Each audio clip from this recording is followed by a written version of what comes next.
नमस्कार श्रोताओं, मैं हूं आपका रेडियो होस्ट पीयूष और आप सुन रहे हैं आपका अपना सामुदायिक radio station radio MT 107.8 FM। श्रोताओं, आज है वर्ल्ड थैलेसीमिया डे। इस अवसर पर आज हम आ चुके हैं post graduate institute of child health Noida sector 30 में, जहां हमारे साथ जुड़ चुकी हैं डॉक्टर नीता राधाकृष्णन, जो कि एडिशनल प्रोफेसर हैं, HOD हैं department of paediatric haematology oncology department की। आइए उनसे जुड़ते हैं। मैम, सबसे पहले तो आपका बहुत बहुत स्वागत है। नमस्ते मैम, जैसा कि आप जानते हैं कि आज वर्ल्ड थैलेसीमिया डे है, तो ये इसके बारे में हमारे श्रोताओं को आज कुछ जानकारी हम अपने रेडियो के माध्यम से देना चाहेंगे। तो बिना देरी की हम अपने पहले प्रश्न की शुरुआत करते हैं। मैम, जैसा कि आज इस साल का जो थीम है वो है कि हिडन नो मोर। इसके बारे में थोड़ा सा बताइए कि ये थीम क्यों रखी गई है, और थैलेसीमिया के बारे में भी थोड़ा सा बताइए, जो इसके बारे में नहीं जानते हैं लोग। नमस्ते। थैलेसीमिया एक खून की बीमारी है, जिसमें आनुवांशिक बीमारी है, जिसमें खून अलग तरीके से बनती है इन लोगों में। तो थैलेसीमिया की दो तरीके की थैलेसीमिया है। एक थैलेसीमिया है माइनर, जो बहुत सारे लोगों में देखा जाता है, जिसमें अनुमानित है कि 100 लोगों में, 100 मरीज नहीं है, 100 लोगों में 3 से 4 लोगों के अंदर उनकी ब्लड की जो परिवर्तन है या जेनेटिक म्यूटेशन है वो पाई जाती है जी। और ये बहुत कॉमन चीज़ है। तो 100 में 3 लोग या 4 लोग, मतलब 3% या 4% बहुत ही कॉमन है इंडिया के लिए। तो इसलिए इंडिया वर्ल्ड में आप देखेंगे, दुनिया में हर देश में देखेंगे, तो सबसे ज़्यादा थैलेसीमिया माइनर या थैलेसीमिया कैरियर जिनको बोलते हैं वो इंडिया में पाए जाते हैं, क्योंकि इंडिया की जो जनसंख्या भी उस हिसाब से ज़्यादा है जी। और ये बहुत लोगों में पाया जाता है थैलेसीमिया माइनर, जिसकी वजह से उनको कोई वैसे प्रॉब्लम नहीं रहती है। उनकी खून थोड़ा सा 10%, 9% के आसपास रहती है और वो नॉर्मल अपना जिंदगी जीते हैं। जैसे बहुत सारे सेलिब्रिटीज़ भी है, जैसे अमिताभ बच्चन जी है, जो खुद भी बोलते हैं कि मैं थैलेसीमिया माइनर हूँ। ऐसे बहुत सारे और सेलिब्रिटीज़ भी है जो माइनर है। प्रॉब्लम ये आती है जब 2 माइनर लोगों की शादी होती है, उनके जो बच्चे बनते हैं उसमें 25% चांस रहती है कि दोनों से जो प्रॉब्लम है, रक्त की जो म्यूटेशन है, वो दोनों से, अगर माँ बाप से दोनों से बच्चों में आ जाती है तो वो बनती है थैलेसीमिया मेजर, जिसमें ब्लड की बड़ी समस्या आ जाती है, जिसमें ब्लड बहुत कम हो जाती है, खून टूटते ही जा रही है शरीर में, साल भर की उम्र से पहले ही खून चढ़ने की ज़रूरत पड़ती है। तो ये इंडिया में ये अनुमानित है हर साल लगभग 10,000 से 15,000 मरीज ऐसे पैदा होते हैं जो थैलेसीमिया मेजर से पीड़ित है, और जिस वजह से उनको आगे अपनी ज़िंदगी बिताने के लिए हर 2 से 3 हफ्ते हमें ब्लड उनको देने की ज़रूरत पड़ती है। तो इस बार की, जैसे आपने बताया, जो थैलेसीमिया विश्व थैलेसीमिया दिवस जो है आज, इसमें जो उनकी थीम है ये है कि हिडन नो मोर, मतलब हम उस समाज में ये मैसेज पहुंचाए कि लोग अपनी जानकारी, अपनी थैलेसीमिया की जो स्टेटस है पता करें, ताकि अगर मैं, आप या कोई भी थैलेसीमिया माइनर है, जब हमारे शरीर के अंदर छुपी हुई जेनेटिक म्यूटेशन है जो उसके लिए वजह से हमें कोई भी तकलीफ नहीं रहता, इसलिए वो है हिडन। मतलब परेशानी होती है तो इंसान हॉस्पिटल जाएंगे, डॉक्टर से परामर्श लेंगे। परेशानी कभी भी कुछ हुआ नहीं है माइनर में तो कभी किसी ने गया ही नहीं। तो इस बार उसी की अवेयरनेस है कि हम जाए, अपना टेस्ट कराए, ताकि हमारी जो माइनर स्थिति पता चल जाए, ताकि it is no longer hidden. Ma'am, जो ये प्रॉब्लम है थैलेसीमिया की, अक्सर जो आपके श्रोता सुन रहे हैं आपको, उनके मन में ये संदेह आएगा कि ये प्रॉब्लम कभी भी हो सकती है, या फिर ये प्रॉब्लम जब बच्चा पैदा होता है तब से शुरू होती है। ये थोड़ा सा लोगों को क्लियर कर दीजिए मैम। बिल्कुल।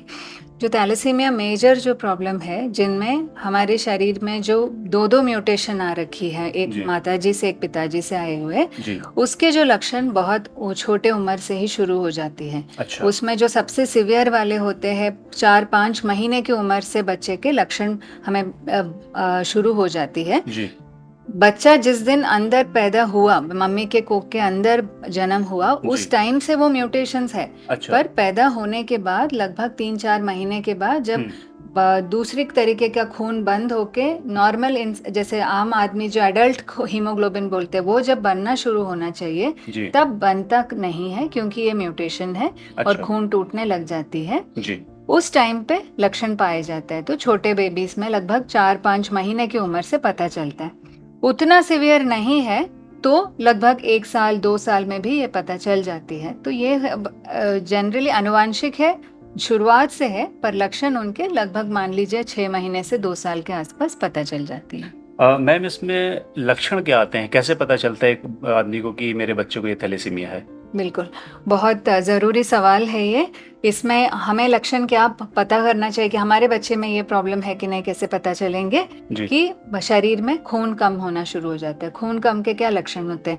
बच्चे चिड़चिड़ा हो जाते हैं, खाते पीते नहीं है, एक ही जगह लेटे रहते हैं, दूध पीने में उनको तकलीफ। छोटे बेबीज में अगर खून बहुत कम हो जाती है तो उनको माँ का दूध पीने में भी तकलीफ हो जाती है, छोड़ के दूध पीने लग जाते हैं। बहुत ही ज़्यादा बच्चा चिड़चिड़ापन की वजह से खाना पीना नहीं लेना, सुस्त रहना, ये सारे लक्षण होते हैं। कुछ और थोड़े बड़े और बच्चे हैं, जैसे मान लीजिए 2-3 साल के बच्चे में अगर खून की कमी के लक्षण है, उसमें यही है कि वो खेलेंगे नहीं, एक ही जगह लेटे रहेंगे, उनको भी खाने पीने का इच्छा नहीं रहता है। तो ये खून की कमी के लक्षण है। इसके अलावा कभी कभी थैलेसीमिया में आंखों में पीलापन भी दिख जाती है और ये भी होती है कि उनकी जिगर तिल्ली बढ़ जाती है। तो माँ बाप ये भी नोटिस करते हैं कभी कभी कि उनके पेट का सूजन और पेट ऐसे नहलाते वक्त भी उनको लगता है कि पेट के अंदर कुछ गांठ है। तो ये सारे उसके लक्षण होते हैं। अच्छा मैम, अक्सर कहा जाता है कि कई लोग थैलेसीमिया के अनदेखे शिकार होते हैं। ये कौन से लोग होते हैं जो अनदेखे शिकार है, मतलब पता नहीं चलता है? अनदेखे शिकार यही है कि जैसे मैंने बोला, माइनर स्थिति में कोई भी लक्षण नहीं है ना। अच्छा। तो माइनर स्थिति कैसे पता चलेंगे हमें? या तो मैं जाके अपना खून टेस्ट करके देखूं कि मेरी थैलेसीमिया की स्टेटस क्या है, तभी मुझे पता चलेंगे। शिकार क्यों बोल रहे हैं उनको? कि आप मान लीजिए एक प्रेग्नेंट लेडी है, वो थैलेसीमिया माइनर है ना। अब उनको अपना स्थिति पता नहीं है। जैसे हम हर महीने लगभग मान लीजिए 3 से 4 नए थैलेसीमिया को यहाँ पंजीकृत कर रहे हैं। वो क्यों हो रही है? नए बच्चे क्यों पैदा हो रहे हैं? क्योंकि उनके माँ बाप को कभी ऐसे बीमारी के बारे में पता ही नहीं था। तो वो प्रेग्नेंट हो गई मम्मी, हॉस्पिटल गई, दिखाया, सारे जांचें किया जो डॉक्टर ने बताया। किसी ने कभी नहीं बताया कि थैलेसीमिया की जांच करना चाहिए। तो हो सके वो थैलेसीमिया माइनर ही थी और उनके पति भी माइनर थे। तो दोनों माइनर थे, तो उनके बच्चे में 25% चांस है कि वो मेजर पैदा हो।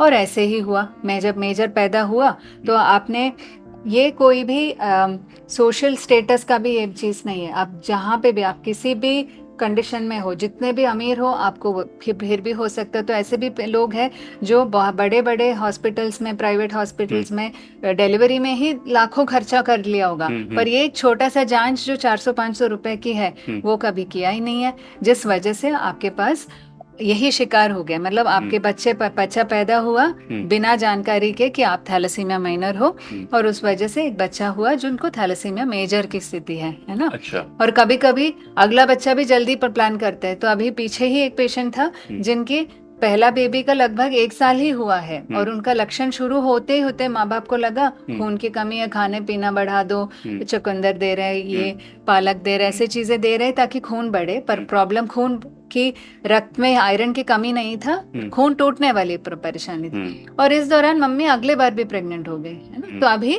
उस बच्चे में भी ये होने का रिस्क रहते। तो ये सारा हम क्यों इसके शिकार बने? हम अपना टेस्ट करें, अगर तसल्ली से रहे कि अगर हम माइनर नहीं है तो अच्छी बात। माँ बाप दोनों ही माइनर है तो ही परेशानी है। अगर एक कोई माइनर है, दूसरा माइनर नहीं है, तो भी बच्चे में कोई भी रिस्क नहीं है। तो ये जानकारी हमें अपने लिए करना बहुत जरूरी है। तो मैम, जो माता पिता हैं उन्हें कौन सी ऐसी चीजें हैं जो बिल्कुल नजरअंदाज नहीं करनी चाहिए? बच्चे के लिए, बच्चे का खून की कमी के लक्षण जैसे ही पता चल जाता है, प्लीज हॉस्पिटल में जाके अपना खून की जांच कराइए। बार बार खून चढ़ाना कोई बहुत बड़ी चीज नहीं है। जैसे लोग बोलते हैं कि मैंने अब तक 3 बार खून चढ़ चुका है, फिर भी खून टूट रहे। तो खून कभी भी किसी को चढ़ने की जरूरत क्या है वो पता करना जरूरी है। बिल्कुल। किसी को भी खून की कमी, अब मान लीजिए खून में, शरीर में लोहे की कमी, आयरन की कमी की वजह से भी खून कम हो जाती है, वो भी दवाइयों से आप पता करके उसको दवाई दे देंगे तो उसके अपने आप खून बढ़ जाएंगे। तो उसके खून चढ़ाना कभी भी एक लॉन्ग टर्म उपाय नहीं है। वो एक छोटा सा, जैसे आपकी तसल्ली के लिए आप आज खून चढ़ाया, वो वाली बात है। तो कभी भी ऐसे खून चढ़ाते मत रहना। या फिर तकलीफ है तो हॉस्पिटल में पहले ही जाके दिखाइए। ये बाकी दवाइयाँ जैसे घर के इलाज वगैरह करने से पहले एक बार डॉक्टर का परामर्श ले लीजिए। ओके, तो मैम ये जो छिपे हुए मामले भी जैसे अनदेखे शिकार होते हैं, तो थैलेसीमिया के लिए एक स्पेसिफिक कोई टेस्ट होता है क्या? बिल्कुल। जी। खून की जांच जो सबसे कॉमन है, एक कंप्लीट ब्लड काउंट होती है जी। जिसके अंदर हम हीमोग्लोबिन देखते हैं जी। और उसके अलावा कुछ चीजें ऐसे लिख के आते हैं MCV MCH, उसमें भी कमी आ जाती है अगर आप थैलेसीमिया माइनर हो। अच्छा। और आपको कंफर्म करने के लिए एक जांच होती है जिसको बोलते हैं HPLC। ये बहुत ही कॉमनली हर लैब कर रहे हैं आजकल और हर शहर में होती है, इतना कोई बड़ी तकलीफ है ही नहीं है। और गवर्नमेंट के माध्यम से जिला हॉस्पिटल में इसको फ्री में कराने की उपलब्धता भी होती है, तो आप आराम से जाके अपना टेस्ट दे सकते हैं। HPLC की जो जांच है और उसमें HbA2 करके एक वैल्यू हम देखते हैं।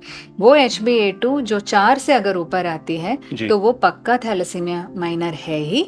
और जिनके 3.5 से 4 के बीच में आ रही है उनको डॉक्टर से और परामर्श लेके उसके और कुछ जांच की जरूरत पड़ेंगे कि माइनर है कि नहीं, कंफर्म बताने के लिए। जो 4 से ऊपर है वो कंफर्म्ड है। अच्छा, और स्वस्थ रेंज क्या है अगर नहीं है? स्वस्थ रेंज 3.5 से नीचे। 3.5 से नीचे।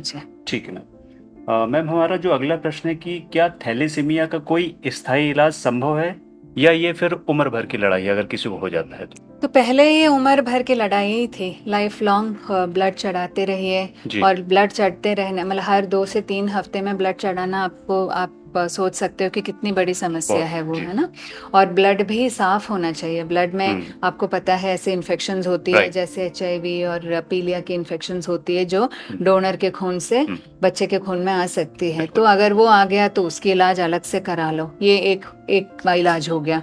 अब ब्लड जैसे जैसे चढ़ेंगे शरीर में, ब्लड के अंदर से आयरन शरीर में आ जाती है। हमारे शरीर में आयरन खून में या मोशन में निकलने का कोई तरीका नहीं है, तो वो आयरन शरीर में जमना शुरू हो जाती है थैलेसीमिया वाले पेशेंट्स को। तो 1-1.5 साल 2 साल की उम्र से उनकी आयरन की लेवल्स बढ़ना शुरू हो जाती है। फिर हमें उसके लिए आयरन कम करने की कीलेशन करके अलग से इलाज होती है, वो भी देने की ज़रूरत पड़ती है। अब ये उम्र भर की लड़ाई है। जब पहले के टाइम पे 20 साल 25 साल मुश्किल से कोई पहुंच जाते हैं, क्योंकि तब तक इनकी तकलीफ इतने बढ़ जाती है, हार्ट फेल हो जाती है, लिवर फेल हो जाती है। आजकल अच्छा इलाज करेंगे, कोई मेहनत करके अच्छे से करेंगे। बाहर के देशों में ऐसे है कि लोग 60 साल 70 साल तक भी जा रहे हैं, पर उनके लिए बहुत मेहनत लगती है। या खून चढ़ाना, साफ खून, उसके कीलेशन और बाकी सारे स्पेशलिस्ट उसके साथ जुड़ जाते हैं। जैसे 10 साल हो जाता है, ये आयरन जो हार्ट में जम गया तो कार्डियोलॉजिस्ट की हार्ट की ज़रूरत है, लिवर में जम गया तो लिवर के डॉक्टर की ज़रूरत है। और हार्मोन की कमी, जैसे जो बच्चे की उम्र से जो डेवलपमेंट होनी है वो सारा भी डिले हो जाती है। लड़कियों के महीना आना बंद हो जाती है, आते ही नहीं है। ये सारे परेशानी के लिए हार्मोन के डॉक्टर की, गायनेकोलॉजिस्ट की, बहुत सारे लोगों की ज़रूरत हो जाती थी। अब उसकी जो परमानेंट इलाज जैसे आपने पूछा वो है कि उसकी परमानेंट उपचार है कि वो ट्रांसप्लांट करें। उसको बोलते हैं बोन मैरो ट्रांसप्लांटेशन।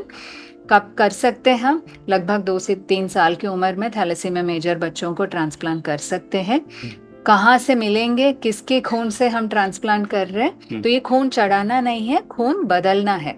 और खून बदलने के लिए खून की जो बीज होती है, जो स्टेम सेल्स होती है, वो एक हेल्दी डोनर से लेके इनके अंदर डाला जाता है। और वो हेल्दी डोनर यूजुअली इनके ही सगे भाई बहन ही होते हैं जिनके अंदर थैलेसीमिया नहीं है, और उनकी खून और इनकी खून की जो अलग तरीके की एक मैचिंग होती है जिसको बोलते हैं HLA टाइपिंग। वो HLA मैच अगर हो जाती है तो वो HLA मैच्ड डोनर से हम इनकी जो खून की जो स्टेम सेल्स है उनको निकाल के पेशेंट के अंदर डाला जाता है। तो वो प्रोसेस को ट्रांसप्लांट बोलते हैं। लगभग 1-1.5 महीना अस्पताल में रहना पड़ता है उसके लिए, और आगे 1 साल के लिए उसकी दवाइयाँ भी चलती हैं। पर अगर सब अच्छे चले तो उसके बाद 90-95% बच्चों में ये कभी भी वापस नहीं आता, तो आगे अपना स्वस्थ जिंदगी बिना ब्लड चढ़ाए अच्छे से जी सकते हैं। तो दैट मींस डॉक्टर साहब बोन मैरो ही इसका एक स्थायी इलाज संभव है? बिल्कुल, बोन मैरो ट्रांसप्लांट। जी। जीन थेरेपी करके एक अलग इलाज है, वो भी एक तरीके की छोटा ट्रांसप्लांट ही है जिसमें हमारे अब बोन मैरो ट्रांसप्लांट में क्या होता है कि एक डोनर से हेल्दी बीज निकाल के इनके अंदर डाला जाता है, स्टेम सेल्स डाला जाता है ना। अब जीन थेरेपी में क्या होता है कि बीमार जिनके पास थैलेसीमिया मेजर है उन्हीं के स्टेम सेल्स बाहर निकाल के उसको लैब के अंदर उसको परिवर्तन करते हैं, उसको उसके म्यूटेशन जिस वजह से उनको थैलेसीमिया हुआ वो म्यूटेशन को हटा देते हैं या कुछ और चीज कर लेते हैं जिनकी वो म्यूटेशन का काम कम हो जाएगा और यही बीज को वापस डालते। अच्छा। पर इस प्रोसेस में भी आपको कुछ दवाइयाँ देनी पड़ती है, वो एक मिनी ट्रांसप्लांट की तरह ही होती है और ये बाहर के विदेशों में रिसर्च चल रही है और कुछ जगहों पे ये अप्रूव्ड भी है, पर वो ट्रीटमेंट बहुत ही महंगी इलाज है। और बाहर के देशों में जो अप्रूव्ड ट्रीटमेंट है वो अगर कोई यहाँ से जाके वहाँ कराना चाहते हैं तो आप मान लीजिएगा लगभग 6-7 करोड़ रुपए का खर्चा होती है, उतनी बड़ी खर्चा है वो जी। और इंडिया में भी ये अभी 1-2 जगह पे उसके ऊपर उसकी रिसर्च चल रही है और हमें उम्मीद है कि 1-2 साल के अंदर उसके भी हमें रिजल्ट्स मिल जाएंगे। तो अब इंडिया में ही चीज़ें बनने लग जाएंगे तो उसकी खर्चा कम ही होना चाहिए ताकि लोगों को वो हेल्प कम रेट पे वो ले सकते हैं। तो मैम जो ये बोन मैरो ट्रांसप्लांट है तो इसका खर्चा भी क्या उसी की तरह इतना कॉस्टली है या फिर कोई भी करा सकता है?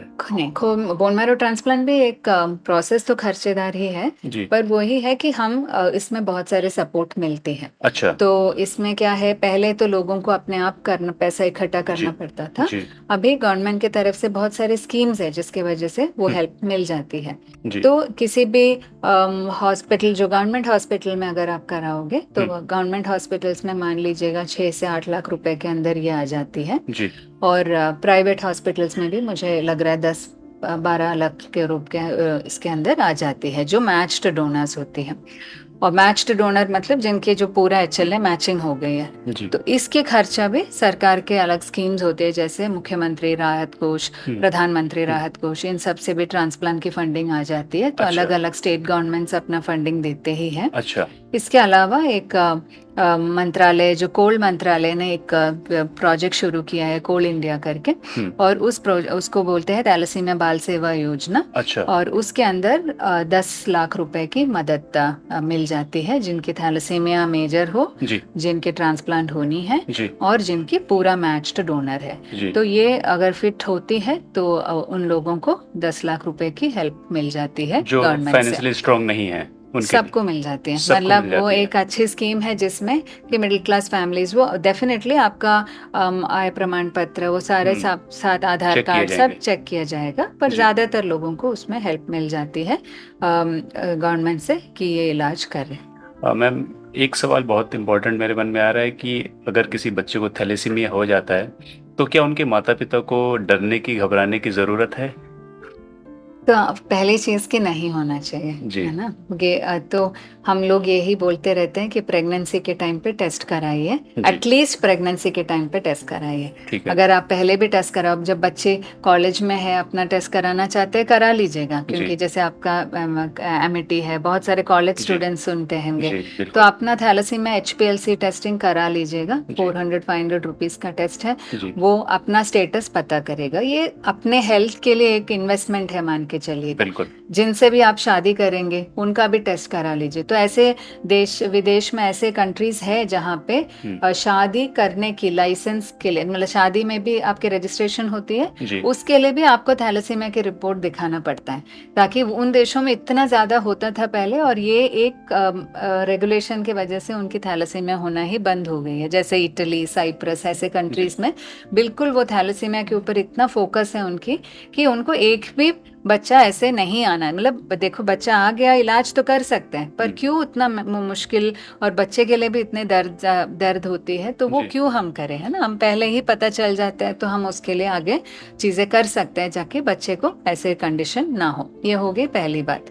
अगर मान लो ये नहीं हुआ और एक बच्चा पैदा हुआ तो उसमें मैं 2 चीजें बताऊंगी कि सबसे पहले जिस परिवार में हुआ है उस परिवार में बाकी सबकी टेस्टिंग कराइए, ताकि आगे की किसी और को उस परिवार में आगे की पीढ़ी में ना हो। क्योंकि माँ बाप को जिनके बच्चे हैं वो माँ बाप की भी भाई बहन है, उनका टेस्टिंग कराइए ताकि जल्द से जल्दी वो चीज आपके मन में क्लियर हो जाए कि और कौन कौन थैलेसीमिया माइनर से पीड़ित है।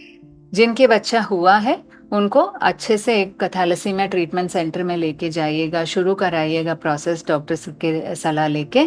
खून अच्छे से बना के रखा, हमें चढ़ाने का एक प्रोसेस होती है, हीमोग्लोबिन ज़्यादा गिरने नहीं देते, हम 9.5-10 के ऊपर रखने के लिए बोलते हैं, और आयरन जो कम कराने की दवाइयाँ हैं वो भी शुरू करा देते हैं। ये आप कराइए। डोनर के लिए आप ढूंढिए, डोनर जो HLA टाइपिंग है वो भी पहले महंगी जांच होती थी, आजकल संस्थाएं हैं जुड़े हुए हैं जो उसको फ्री में करा के देते हैं।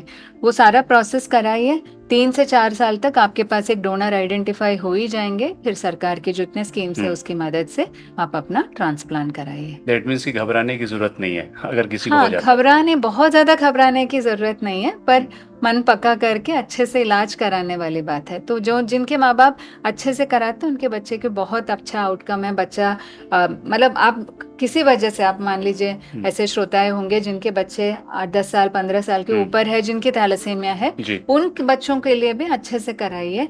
वो स्कूल जाएंगे। देखो ये सारा खून की प्रॉब्लम है, आपके ब्रेन में और आपके जो फंक्शनिंग में कोई भी तकलीफ नहीं है, तो आराम से स्कूल भेज सकते हैं, कॉलेज जा सकते हैं, फिजिकल एक्टिविटीज में भाग ले सकते हैं, कॉम्पिटिटिव एग्जाम्स कर सकते हैं। और आजकल गवर्नमेंट की जो डिसेबिलिटी सर्टिफिकेशन से इनको बोलते हैं बेंचमार्क डिसेबिलिटी, मतलब आपका थैलेसीमिया मेजर है तो आपको 40% डिसेबिलिटी की एलिजिबिलिटी है। तो सीधे आपको पढ़ाई के लिए, हायर स्टडीज के लिए आपको रिजर्वेशन मिलेंगे। तो ऐसे बहुत बच्चे हैं जो IIT में पढ़ रहे हैं या मेडिकल कॉलेज में पढ़ रहे हैं, अपना प्रोफेशनल कोर्सेज आगे कर रहे हैं, जॉब्स कर रहे हैं, प्रोफेसर्स है कॉलेजेस में। तो ऐसा आपके कैरियर में, आपकी पर्सनल लाइफ में ज़्यादा दिक्कत के बिना आप निकाल सकते हैं, अगर सारा कुछ आप अच्छे से एक हॉस्पिटल के साथ जुड़ जाइए जो आपको गाइड करेंगे। और जिनको ट्रांसप्लांट करना है, जो छोटे उम्र में है, जिनके 7-8 साल से कम है जो बच्चे हैं, उनके लिए अभी भी होप है कि ट्रांसप्लांट अच्छे से हो जाए, और उसके लिए भी ट्रांसप्लांट सेंटर से आप जुड़िए। मेरे ख्याल से मैम एक बात आपने जो बहुत इंपॉर्टेंट की कि जो बोन मैरो ट्रांसप्लांट है वो जितना जल्दी हो जाए उतना बेहतर है। बिल्कुल सही बताया आपने। तो 7 साल हमें कट ऑफ बोलते हैं, जितने जल्दी हो जाए जैसे आपने बताया वही सबसे बेस्ट है। तो 2-3 साल का उम्र आइडियल मानूंगी जिसमें आप कर सकते हैं बिना कोई ज्यादा कोई दिक्कत में। उस टाइम पे हम करेंगे 98-99% बच्चों में सक्सेस हो ही जाती है। जितना उम्र बढ़ती है तकलीफें बढ़ेगी, खर्चा बढ़ेगी, दवाइयाँ बढ़ेगी, वजन बढ़ रही है, तो उस हिसाब से ही है सारा कैलकुलेशन। और कॉम्प्लिकेशन भी, जैसे कि जितना खून चढ़ रही है ना, जितना आयरन जम रही है, और आयरन पहले शरीर से निकला नहीं है, तो वो आयरन आपको ट्रांसप्लांट की तरफ टाइम पे तंग कर सकते हैं, तो वो भी आपको ट्रांसप्लांट का खर्चा, तकलीफ बढ़ सकती है। तो इसलिए 7 साल के ऊपर जब भी करेंगे, जब हम पेशेंट्स को, फैमिलीज को बताएंगे कि 10-20% चांस है इसमें परेशानी होने की, तो आप भी सोचेगा कि आपको करना है कि नहीं। अगर पक्का करना ही है, जैसे अभी हमने एक 12 साल का बच्चा और एक 11 साल का बच्चा, सब बड़े बच्चे हैं, उनको पहले से भी पता है, पर वो डर रहे थे ट्रांसप्लांट के लिए। अब जाके उन्होंने हिम्मत जुटा के कराया। पर वही है कि आप कर रहे हो तो आपको उतना ही खर्चे का हमें गवर्नमेंट, और शुक्र की बात है कि गवर्नमेंट से फंडिंग मिल गई थी करने के लिए, बट सबके लिए वो कभी कभी होता नहीं है बड़े उम्र में। तो इसलिए जितना जल्दी कराओगे उतना अच्छा है। मैम, जाते जाते आप जो भी हमारे श्रोता आपको सुन रहे हैं और पूरे नोएडा की जनता आपको सुन रही है, उनको क्या खास संदेश देना चाहेंगे आज इस अवसर पर, थैलेसीमिया डे पर? थैलेसीमिया टेस्टिंग, तो वो जो थीम है हिडन नो मोर, कि हमें अपने स्टेटस के बारे में, थैलेसीमिया स्टेटस के बारे में हमें जानकारी होनी चाहिए। एक छोटा सा सिंपल सा ब्लड टेस्ट है। आप कभी भी ब्लड के लिए किसी भी जुकाम, खांसी, बुखार, किसी भी वजह से आप ब्लड टेस्ट, CBC की जांच है, कुछ भी जांच, मलेरिया, टाइफाइड की जब दोगे, आप जाके ये भी दीजिएगा। नहीं है तो वैसे ही आप दीजिएगा। और क्योंकि ये टेस्ट आप करेंगे तो आपको अपना स्टेटस पता चल जाएंगे, आपके भाई बहन, आपके जो बच्चे, जिनके भी, आपके स्पाउस, उन सबको लिए भी आप मोटिवेट करा के रख लीजिए। ये था पहला मैसेज। और दूसरा, बहुत सारे बच्चे इस बीमारी से पीड़ित हैं, तो हमारे ही सेंटर में लगभग 550 मरीज पंजीकृत है और यहाँ से इलाज ले रहे हैं, है ना। तो उन सबको ब्लड, उनके लिए एक उनके ब्लड की वजह से ही वो जिंदा है ना। तो ब्लड डोनेट कराइए। जिनको आप, जहाँ पे भी आपको मौका मिले, आप वहाँ जहाँ कैंप होती है तो वहाँ आप जाके ब्लड चढ़ाइए, ब्लड डोनेट कराइए, जिनसे और बच्चों को, पेशेंट्स को मदद मिलेंगे। अगर ब्लड बच्चों के लिए डोनेट करते हो तो 1 यूनिट जो आप डोनेट करते हैं उसमें से रेड सेल अलग करते हैं, प्लेटलेट अलग होती है, प्लाज्मा अलग होती है। तो आराम से 3 से 4 बच्चे उसमें से, वो आपकी 1 यूनिट ब्लड से वो 3 से 4 लोगों की जान बच जाती है। तो आप वाकई में एक सुपर हीरो हो जाएंगे। तो इस मौके में मैं यही बताना चाहूंगी कि आप ब्लड डोनेट भी कराइए। मैम उस टेस्ट का नाम जरा एक बार फिर से बता दें जो सबको कराना चाहिए।